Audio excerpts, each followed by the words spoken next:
Hello and welcome to Hexed Encountered. My name is Joe. Today I'm going to be doing some Deadball franchise and player generation just to kind of demonstrate what you can do with the game. So the franchise generator was actually part of Deadball Year II. So you would need that to actually roll this up the way I'm going to do this. But that's also available on Drive-Thru RPG, just as the main game is. In the Kickstarter for Deadball 2nd Edition, the part of the levels was to actually get the old books as well, the first 5 books. So I elected to do that. And I was pleased to discover that in Year 2, which was the 3rd book released, you actually had the ability to add some neat and interesting characteristics to a franchise team, to a fictional team essentially. So I created an Excel spreadsheet, which is what you're seeing here, that kind of mimics what the paper that you can print out from the book if you have the PDF version, or if you just get the included zip file. It's just a zip file. It's a PDF file with 2 pages. One page is the franchise stuff about the team itself, which is basically this section right here. And then the second page is the player roster, essentially. I beefed it up a little bit. By default, you get 8 for the starting lineup, obviously the 8 positions aside from pitcher. It gives you 4 bench slots. I put in 5 just so if you wanted to have 13, you could. I also put in 5 additional hitters, so you could, in theory, you have a lot more roster flexibility in terms of your construction. This way, you have your 8 starters and you have up to 10 additional slots for 18 total hitters possible. Now, if you're doing an ancient era team, the roster size, as is listed in the book, is ideally 17. You can go 18, a little bit more maybe. So you might want an extra bench hitter or something. If you're going to pinch hit or pinch run or something like that, although that wasn't all that prevalent back in that time. The rosters were small, so that's why 17 is listed as a good number, because that's fairly appropriate. But if you were to play in, say, the 1940s, 1950s style, you would have, a 24 or 25-man roster, well, between 23 and 25-man roster, and you'd have additional room for extra hitters and a few extra pitchers as well. So you could have, maybe 8, 9 pitchers and 14, 15 hitters, or you could have 10 pitchers, 15 hitters, something like that. The modern 13-12 split or 12-13 split is also possible. So that's why I wanted to give it as much flexibility as possible. So here you have starting pitchers. I have 5 slots here. Then I have a 7-slot bullpen, which is 12 pitchers obviously, and then I give 4 more additional pitchers. So you have the ability basically to have like 34 men. I put prospects in here just so that you would have the option to include some youngsters, some low usage people. You can also use this with older teams, like real teams, and just kind of fill it in with the real players. And obviously teams over time, some teams have 30, 35 players. Even when you're talking 20 years ago or more, there was still times when teams would have 35 players pass through on, at some point during the season. Today, obviously, sometimes you end up with teams with like 40 or 50 players used because of injuries and so on and so forth. So, without further overly descriptive commentary from me, the way this basically works is you type a team name. So, let's just say we're going to call this the Mastodons, just for a name, right? And then you would pick a ballpark name, and you could say, well, maybe the ballpark is going to be, and you can actually roll for this as well. So they have this thing where the park is rolled for, and I'm going to actually use that just to demonstrate it. So I have my dice tower here in the corner. You can see it down here in the corner. I'm going to roll a 20-sided die. Everything uses a 20-sided die. So I just drop a 20-sider in here. Actually, this is a 10-sider. I'm sorry. Let me get my 20-sider out. I grabbed the wrong die there. So let's do this the right way. Here's a 20-sider. You get a 19. Okay, so A 19 would be a sponsor. I'm actually going for a little bit more older style, so but just for the sake of this, we'll just say maybe Pepsi Cola Park or something. Manager, you can enter that later. Come up with some names. I have a name generator I use that I can use to pull out some names. So era, I made a little drop down here. You can say ancient or modern. Let's go ancient. Location, we'll say you're supposed to roll for this, so I will just for fun here. So we'll take our 20-sider and we'll roll, and we got a 10. So a 10 on the chart here. I'm not going to show the charts because it's part of what you get when you buy the game, and I want to encourage people to purchase it instead of giving it away, basically. So here's medium city. So the FB is your fan base, and we'll roll for fan base later. It's down here. And that just is, basically how much your fans love your team, right? So mascot, and you can roll for a mascot type as well. And so a 17 on the chart is a noble title. So again, I already picked Mastodon, but you could have obviously there's animals in here. It's things like weather, industry, bird, fish, predator, horses, colors, baseball terms, food, historical figures, noble titles, etc., etc. There's a lot of possible choices. So we chose Mastodons. So I'm just going to type that in there. Now, priority. So this is basically the focus of the team. And again, if you're rolling up your team and you're not drafting or whatever, you might not need it. You can say, okay, we get there a 4. So with a 4, the priority is actually hitting for power. So again, this is kind of a little bit of a anachronistic thing for this particular era. Then for makeup, you can have mostly prospects. Here, I'll show mostly prospects, balanced, or mostly vets. So we'll get 15, and a 15 for that is balanced. So that's good. Balanced is always good. Years in the league, you can pick whatever you want.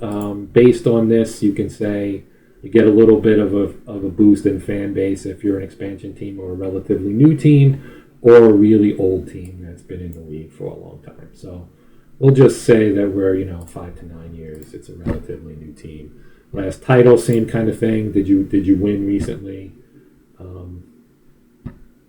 I'll just leave that as that because you get 0 for that.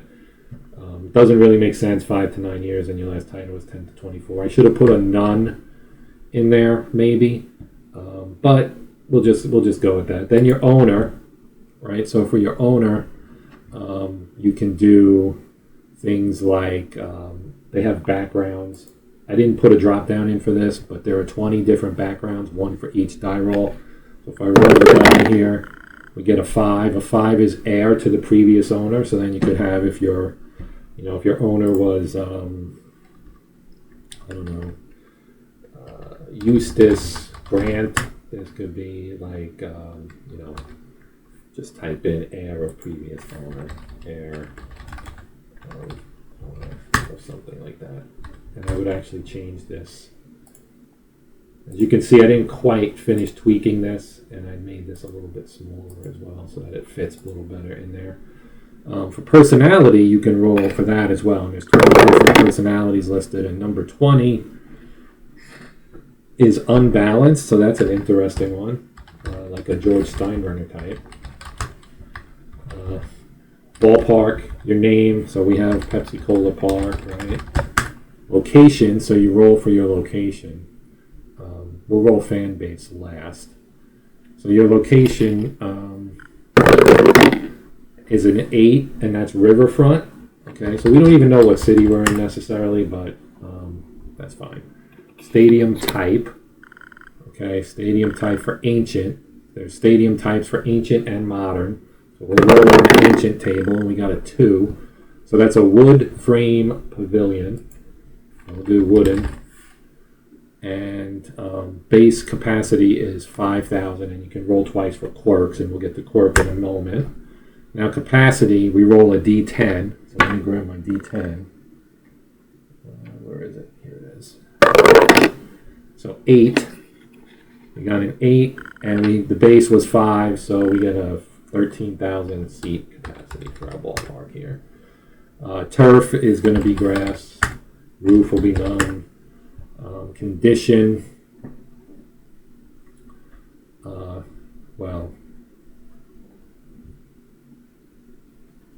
condition, we roll a d20. And a 14 for condition is well worn. So not new, not fancy. Okay, so quirks. For quirks, we have, again, it's a 20-sided roll for this. And we get 2 quirks. So quirk number 1 is 18, which is beautiful. So for beautiful, you get a +1 fan base.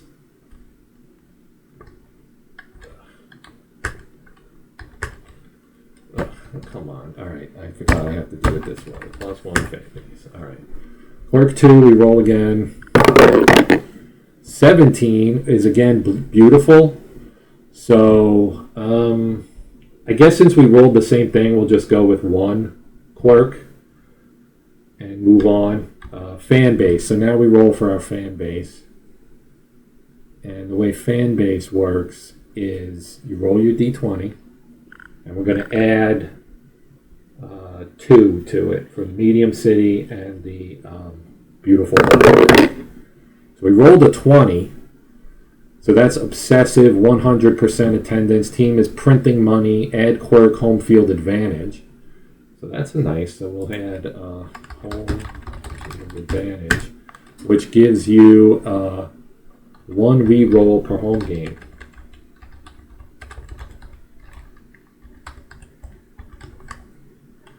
And again, I need to reduce all these to be a little bit smaller, so we'll make them 10.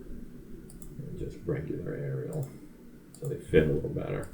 So fan base is 100%.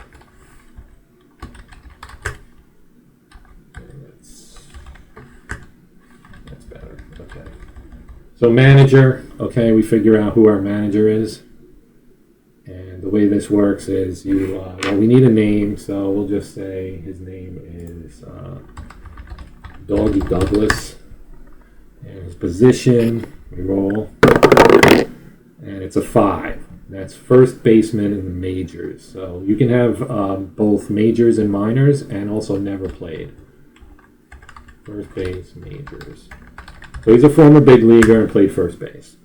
The year he retired, you roll d20 to find out how many years ago. 12. So he retired 12 years ago. His personality, there's 20 different personalities as well. And his personality is domineering, which won't endear him to some of the players. Now the daring rating impacts how aggressive they are with doing things like stealing and so on. So we'll put 16, that's pretty high. And then motto, if you wanted to have a motto, you could come up with something, maybe since he's domineering, something like bust your tails, something like that. Then you can write up a franchise history, you can say Middletown, Mastodons, or something like that, were founded 5 years ago. Oops, I needed to turn on, also a typo here. So let me fix this formatting here. So if we come in here and we say we want wrap text. It should do it, yeah. So Middletown Mastodons were founded 5 years ago. Okay, and then I'll move on to kind of the roster stuff. So then you would enter names, and when I roll players, I typically want to roll them. You can do assign as needed or roll for the positions. A lot of times I'll roll the stuff first. The things about, is he a left-handed hitter? What's his batting target? What's his on-base target? His age and his traits, and then I'll use that to determine A, is he a starter or a bench player, and B, what position does he play? because like lefties in general, they're more likely to be an outfielder or a first baseman. Although you do have left-handed hitting in catchers and third basemen and so on and so forth. So, but that's just kind of a rule of thumb that I use when I'm doing this myself. So to roll a player is pretty simple. You take your D. We use two D10s for this. So let me grab my 10 and my percentile dice, and I'll just take the first digit. So you take your two D10s, you roll them. You get a 7 and a 5, so you add that together and it's a 12. And then you add 15 to it, and that becomes a 27. So I'm just going to put it in here for now. And then we can always move these around as we need to. And then the on-base target is your BT number, plus 2D4. So I'm going to roll this twice. So we got a 2 and a 4. So that's 6 plus the BT number, so he's a 33. Now to roll for age, it's a D6. There's my D6 right here. D6 plus 18, or D6 plus 21, 27, or 32, depending on if you want a prospect, a rookie, a veteran, or an old-timer. So I'm going to go veteran here for this particular player and say that it's D6 plus 27, so he's 28 years old. Then to roll for traits, okay, it's 2 D10s again. So we take out 2 D10s, and we get a 2, and a 7 is a 9. So a 9 is none for batters, so he's got no traits. And then the scouting report would be something you could fill in later if he was, fast or whatever. Oh, I forgot to roll for his handedness as well. So rolling for handedness is a D10, and a 1 is right-handed. So he's a right-handed hitter, and there you go. So that's one of our. That's a player, obviously, and then you would pick his position. You could also roll for position. If you roll a D20 and get a 12, that would be a starting pitcher, actually.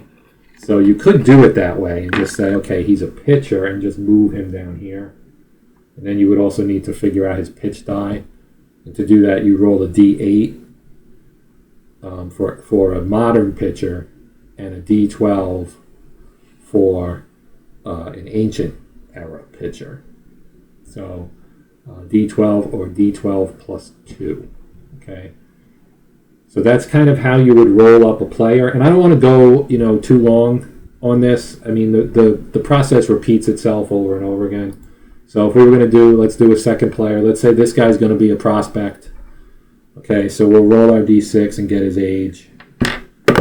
So as a prospect, a 4 plus, they start with their base number being an 18, so I'm going to put him on the bench since he's a prospect. We'll make him, not 20, not 33, 22. Then let's roll his position. 15 is a pitcher. I want a hitter. They keep giving me pitchers. Let me roll this again until I get it. All right, 7. So 7 is left field, as you might expect. So we'll put left field. Then lefty-righty, we roll the D10 for that, and that's a 4. So 4 is right-handed. Now the BT number is, where did it go? I forgot it. I lost it, I'm sorry. His BT number is... Right, 2 D10s plus 15. So that's 14 plus 15 is 29. So he's got a good BT. He's actually going to get bumped to being a starter, it looks like. And his on base is the 2 D4, so we'll roll that twice. We got a 2 and a 4, so that's 6. So that gives him an OBT of 35. And then we'll roll for traits. And that's 2d10s. And we get a 0, which would be a 20. So that's 10 and 10. So that's a P++. So he's a slugger. Yeah, I'm going to have to do it this way, I think. So we'll just put in there slugger. So this guy is obviously starting material. I'm just going to copy this. I'm going to cut it. I'm going to paste him into the cleanup spot. 1, 2, 3, 4. We'll just paste him right there. Yeah, I shouldn't have done that, I guess. Let's just do a copy. I forgot I was going to erase my boxes around my fields there. Okay, so that's how you would generate a player. Now let's do a pitcher so you can see how a pitcher is done. So for pitchers, you do the same kind of thing, right? You roll a D, you roll for the handedness, which is a D. Oh, I've been rolling 6s and it's a D10. Duh. Oops. So 5 is a right-handed pitcher, so he's a righty. So we'll stick a right-handed in here. Okay. Then we'll say that for his pitch die, you roll a D12. And since he's a starter, I'm going to give him a D12 plus 2 because he's our top starter. And he got a 10, which is actually bad. But a 10 plus 2 actually makes him a minus D4, which is really bad. So he's not going to be our top starter. We'll make him our 5th starter. We'll go minus D4. So that's he's not good. Let's put it that way. Now we roll for his batting stuff. So again, you roll on the beat. You roll for BT. You would roll for pitchers. The BT is 2d6s plus 12. So I only have 1d6 with me. So we'll roll it. That's a 5, and a 2 is 7. So you add 12 to that. His batting target is 19.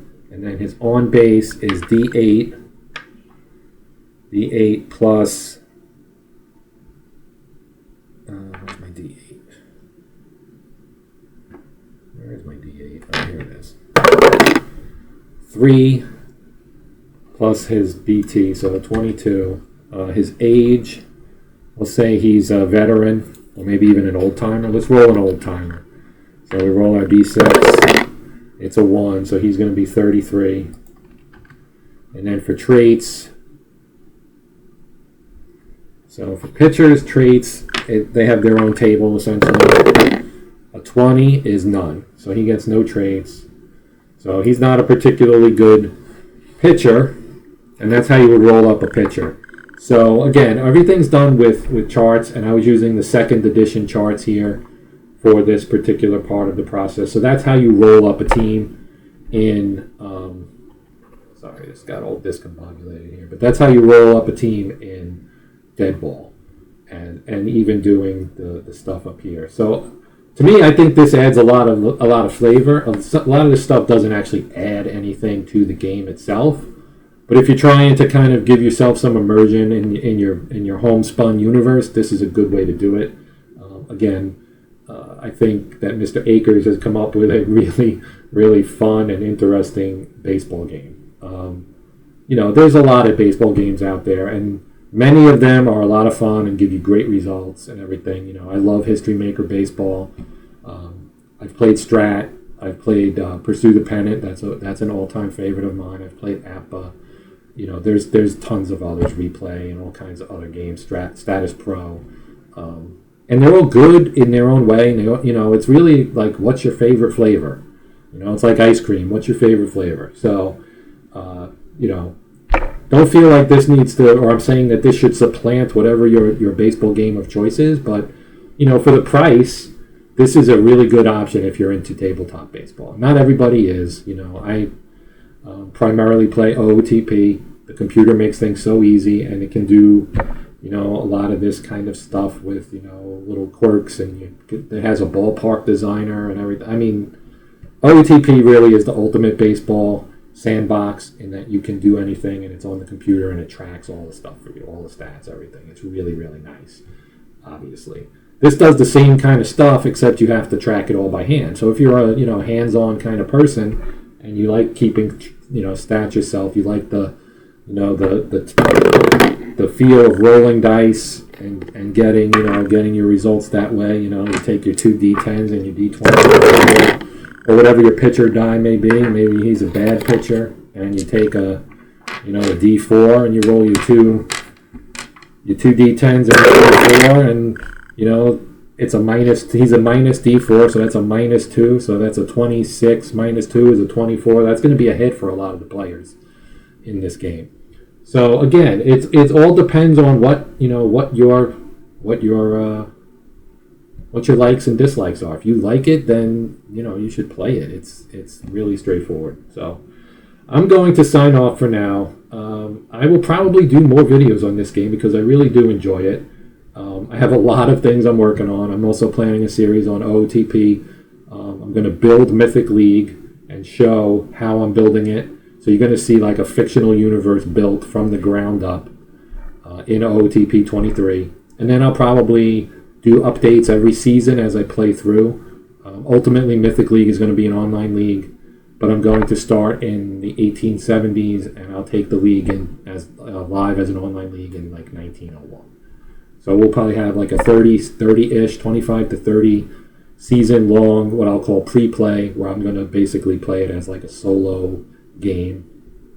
And I'll do updates and show, using the game itself, obviously. I'll show, progress, stats, standings, talk about the teams and the players, the personalities, and be kind of creative with it. So that's all coming up. And for my war game guys, there will be more war game stuff coming up as well. Washington's War from GMT, about the Revolution, the American Revolution, that is. That'll be my next war game that I'm going to play. I've been reading the rules and getting ready to do that, so that video, first video on that will probably come out sometime in the next few days. But in the meantime, I appreciate you guys watching. If you've made it to the end, thank you very much. Much appreciated. Again, please like, share, and subscribe. Trying to grow the channel. The more subscribers I get, the more inclined I am to continue to do this, to continue to produce videos. Hopefully you like this stuff. That's the goal, is to find people who enjoy the same kind of things I do. Makes this worthwhile for me. Seeing, likes and comments and everything, knowing that what I'm doing is interesting to people. So if you could, please like, share, and subscribe if you haven't already. And if you have, thank you very much. But for now, I'm going to sign off. So again, this is Joe, and this has been Hexed Encountered. And until next time, happy gaming.